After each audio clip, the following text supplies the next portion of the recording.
বন্ধুরা, ধরুন ইসরায়েলের একটি পরমাণু স্থাপনা বা পঞ্চম প্রজন্মের বিমান ঘাঁটি, যেখানে হঠাৎ করে একটি মিসাইল ফায়ার করা হলো, যে মিসাইলের প্লেলোড সক্ষমতা 5.5 টন। 5.5 টন ওজনের প্লেলোড, আর এর ভিতরে রয়েছে 80টি আলাদা আলাদা বোমা। একটা বোমার ভিতরে আলাদা আলাদা প্রায় 80টি ওয়ারহেড। যখন এর গতি থাকবে ঘন্টায় প্রায় 12,000 কিলোমিটার বা শব্দের গতির চেয়েও 16 গুণ বেশি।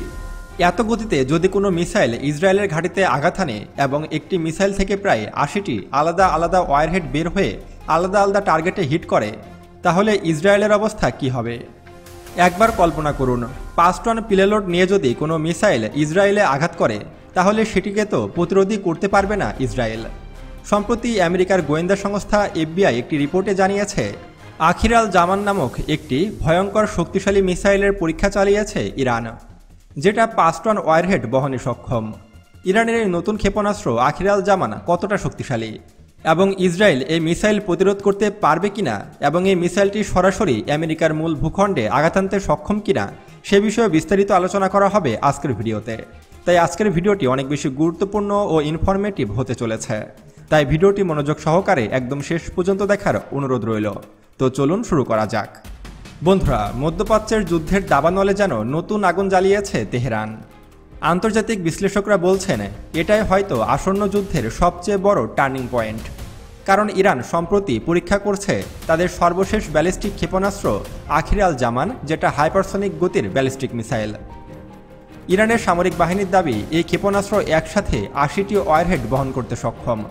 অর্থাৎ একটি ক্ষেপণাস্ত্র ছুড়লে তা মাঝ আকাশে বিভক্ত হয়ে আলাদা আলাদা লক্ষ্যবস্তুতে আঘাত আনতে পারবে, আর এর গতি শব্দের গতির থেকেও প্রায় 12 থেকে 16 গুণ পর্যন্ত বেশি। এর মানে দাঁড়ায়, এটি যদি লক্ষ্যবস্তুর দিকে ছুটে যায় তাহলে একে থামানো অসম্ভব।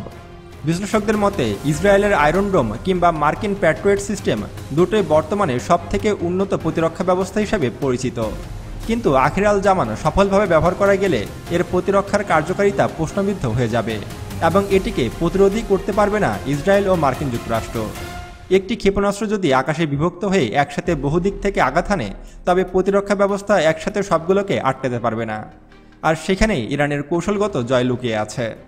আর এই ধরনের হাইপারসনিক ব্যালিস্টিক মিসাইল এখনও পর্যন্ত মার্কিন যুক্তরাষ্ট্রও তৈরি করতে পারেনি, যেটা ইরান করে দেখিয়েছে।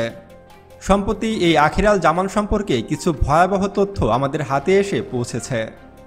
আপনি জানলে অবাক হবেন যে ইরানের এই ক্ষেপণাস্ত্রটির রেঞ্জ প্রায় 12,000 কিলোমিটার, অর্থাৎ এটি সরাসরি আমেরিকার মূল ভূখণ্ডেও আঘাত আনতে সক্ষম। সম্প্রতি আখির আল জামান সম্পর্কে ইরানের এক মুখপাত্র সংবাদ মাধ্যমকে জানিয়েছে, আখির আল জামান হল বর্তমান পৃথিবীর অন্যতম শক্তিশালী একটি ক্ষেপণাস্ত্র, যেটা ইরানের তৈরি। পৃথিবীর তৃতীয় দেশ হিসাবে ইরান এ সফলতা অর্জন করেছে। এ পর্যন্ত রাশিয়া, চীন ছাড়া পৃথিবীর আর অন্য কোনো দেশ এই ধরনের মিসাইল এখনও পর্যন্ত তৈরি করতে পারেনি, কিন্তু ইরান সেটি করে দেখিয়েছে। মার্কিন যুক্তরাষ্ট্র যেটি করতে পারেনি, ইসরায়েল যেটি করতে পারেনি, সেটা ইরান করে দেখিয়েছে। বন্ধুরা, ইরানের উপরে কিন্তু দীর্ঘদিন মার্কিন নিষেধাজ্ঞা ছিল, যার কারণে ইরান অন্য কোনো দেশের কাছ থেকে কোনো রকম প্রযুক্তি বা কোনো কিছুই নিতে পারেনি দীর্ঘ 20 বছর। ইরান নিজস্বভাবে নিজস্ব জ্ঞান অর্জন করে এবং নিজস্ব মেধাবলে এইসব মিসাইল তৈরি করছে। ইরানের বিমান বাহিনী কিন্তু ততটা শক্তিশালী নয়। ইরানের মিসাইল ফোর্সই একমাত্র ইরানের আকাশের নিরাপত্তা নিশ্চিত করে থাকে। আর ইরানের আকাশ ব্যবস্থাকে আরও এক ধাপ এগিয়ে নিয়ে এসেছে ইরানের তৈরি ক্ষেপণাস্ত্র আখির আল জামান। এছাড়াও ইরান এর আগে তৈরি করেছে ইরানের দ্বিতীয় শক্তিশালী মিসাইল খুরামশাহর 5।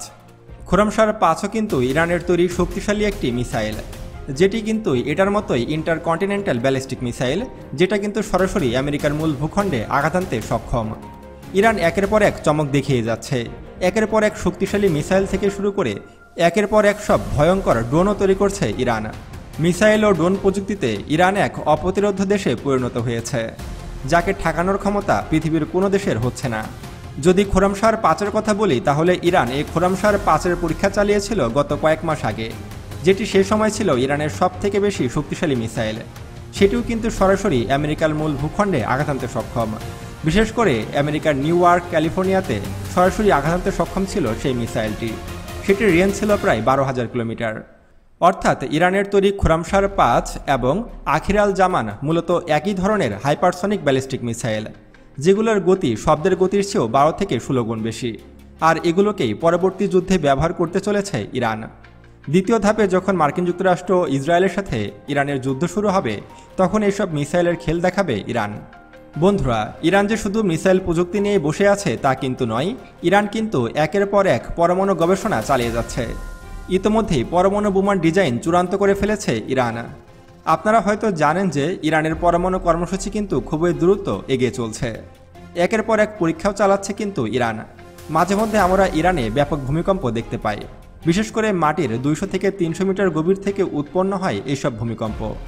এর মানে বোঝা যাচ্ছে যে ইরান হয়তো গোপনে বিভিন্নভাবে পরমাণু পরীক্ষা চালাচ্ছে। যদিও ইরান এখনও প্রকাশ্যে তাদের পরমাণু অস্ত্রের কথা স্বীকার করেনি, তারপরও ইরান যে পরমাণু গবেষণা চালাচ্ছে এটা ওপেন সিক্রেট, এটা সকলেই জানে। কিন্তু কেউই ইরানকে বাধা দিতে পারছে না। আর ইরানের পরমাণু বিজ্ঞানীরা নিরলস কাজ করে যাচ্ছে। আর তারা রিভার্স ইঞ্জিনিয়ারিংয়ে এতটাই দক্ষ যে তারা দ্রুত পরমাণু বোমা তৈরির কাজ সম্পূর্ণ করতে চাইছে। কিন্তু পরমাণু বোমা তৈরির যে ব্লুপ্রিন্ট বা যে ডিজাইনের প্রয়োজন সেটা একদম নিখুঁত হতে হবে। পরমাণু বোমা শুধু তৈরি করলে হবে না, সেটাকে সঠিকভাবে ফায়ার করতে হবে এবং সেটার সঠিক বিস্ফোরণ ঘটাতে হবে। তাহলেই সেটিকে সফল পরমাণু বোমা হিসাবে ধরা হবে। আপনারা হয়তো জানেন যে ইরানের বিমান বাহিনী কিন্তু ব্যাপক দুর্বল। তাদের হাতে কোনো শক্তিশালী ফাইটার জেট নেই বললেই চলে। ফলে যুদ্ধবিমান দিয়ে পরমাণু বোমা নিক্ষেপ করতে পারবে না ইরান। বা ইরানের হাতে কিন্তু বোমারও যুদ্ধবিমানও নেই। ফলে আকাশ থেকে বিমানের মাধ্যমে পরমাণু বোমা নিক্ষেপ করা ইরানের জন্য অসম্ভব। পরমাণু হামলা বা পরমাণু বোমা দিয়ে ইসরায়েলে আক্রমণ করতে হলে ইরানের একমাত্র মাধ্যম হলো তাদের হাতে থাকা ব্যালিস্টিক মিসাইল বা ইন্টারকন্টিনেন্টাল ব্যালিস্টিক মিসাইল বা ICBM। এই মিসাইলগুলোই মূলত পরমাণু ওয়ারহেড বহন করে নিয়ে গিয়ে ইসরায়েলের মূল ভূখণ্ডে আঘাত করতে সক্ষম হবে। আর ক্ষেপণাস্ত্রের মাথায় যে পরমাণু বোমা ব্যবহার করা হয় বা যে ওয়ারহেডটি ব্যবহার করা হয় সেটির ডিজাইন অত্যন্ত জটিল। আর এ কারণেই ইরানের এই পরমাণু বোমার ডিজাইনটি তৈরি করতে এত সময় লাগছে। তবে ইরানের এখন আর বেশি দিন ধৈর্য ধরতে হবে না, কারণ ইরানকে এই পরমাণু বোমা তৈরির ডিজাইন বা ব্লুপ্রিন্ট দিতে রাজি হয়েছে দুইটি দেশ। সে দেশ দুটি হলো রাশিয়া এবং উত্তর কোরিয়া।